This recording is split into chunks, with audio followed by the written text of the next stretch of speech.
আসসালামু আলাইকুম ভিউয়ার্স, কেমন আছো সবাই? আশা করি খুব ভালো আছো। আলহামদুলিল্লাহ, আমি অনেক ভালো আছি। আজকে একটা আপুর রিকোয়েস্টেড ভিডিও নিয়ে চলে এসেছি। আমাকে কমেন্টে জানিয়েছিল স্টাডি টেবিল ডেকোরেশন করার জন্য কোনো কিছু বানিয়ে সেটা দেখাতে। তো আমার কাছে সেরকম কোনো স্পেশাল স্টাডি টেবিল ছিল না। আমি তো অনেক দিন হচ্ছে পড়াশোনা ছেড়ে দিয়েছি, সংসার জীবনে আছি। তো এখন আমি স্টাডি টেবিলের উপর সাজিয়ে রাখার মতো একটা পেনদানি বানিয়েছিলাম, আর সেটাই কিন্তু শেয়ার করছি। আর এটা যদি তোমরা বাড়িতে বানিয়ে রাখতে পারো সুপার ক্লে দিয়ে, খুব সহজ পদ্ধতিতেই বানাতে পারবে, একদম কোনো ঝামেলা ছাড়াই। হ্যাঁ, তবে একটু সময় লাগবে। তোমরা যতটা তাড়াতাড়ি আমার ভিডিওগুলো শেষ করো, তার থেকে কিন্তু অনেক বেশি সময় লাগে আমার এই ভিডিওগুলো বানাতে।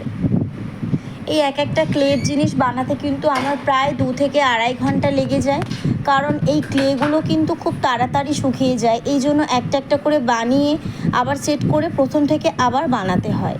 এই জন্যে কিন্তু অনেকটা সময় লেগে যায়। আমি প্রথমে একটা পুরনো কৌটো ছিল, এটা কিসের কৌটো সেটা আমার মনে নেই অতটা, এর মধ্যে সম্ভবত খেজুর ছিল। আর এটা বেশ কয়েকদিন ধরে বাড়িতেই পড়েছিল। এটা ধুয়ে আমি একটু কেটে নিয়েছি। ওপরের দিকটা হালকা একটু উঁচু রেখেছিলাম, আর সামনের দিকটা একটুখানি ঢালু করেছি। তারপরে সেই কৌটোটার উপরে আমার কাছে বেশ কয়েকটা কালো কালারের ক্লে ছিল, যেগুলো আমার ইউজ করা হয়নি। সেই ক্লেগুলো বার করে আমি একসঙ্গে বেশ মোটা করে নিয়েছিলাম। অনেকটা মোটা করে সেটার উপরে আমি লাগিয়ে দিলাম। আর এই যে তুলিটা দেখছো, এটার সাহায্যে আমি একটুখানি পাউডার নিয়েছিলাম, নিয়ে ওই কালো ক্লের উপরে এইরকমভাবে একটু ডিজাইন করে দিয়েছিলাম, হালকা একটু ড্যাপ ড্যাপ করে দিয়েছি।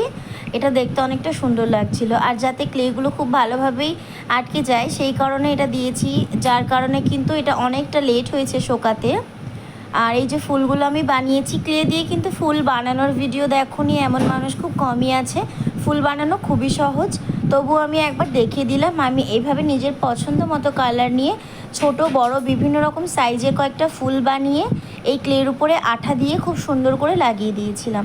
এটা কিন্তু দেখতে অনেকটাই সুন্দর লাগছিল। প্রথমে তো আমি বুঝতে পারছিলাম না, যে জানি না এটা কেমন হবে, হয়তো একটু ছোট হয়ে গেছে, নয়তো একটু মোটা লাগছে বেশি। কিন্তু পুরোপুরি যখন কমপ্লিট করলাম তখন দেখতে কিন্তু খুব ভালোই লাগছিল। আমার অনেকটা ফুল লাগানো হয়ে গেছে, আর নিচের দিকটা পুরোটা বাকি রয়েছে। এই যে দেখতে পাচ্ছ, এবারে এইখানটায় কয়েকটা ফুল লাগিয়ে দিলেই কিন্তু এই পেনদানিটা কমপ্লিট হয়ে যাবে।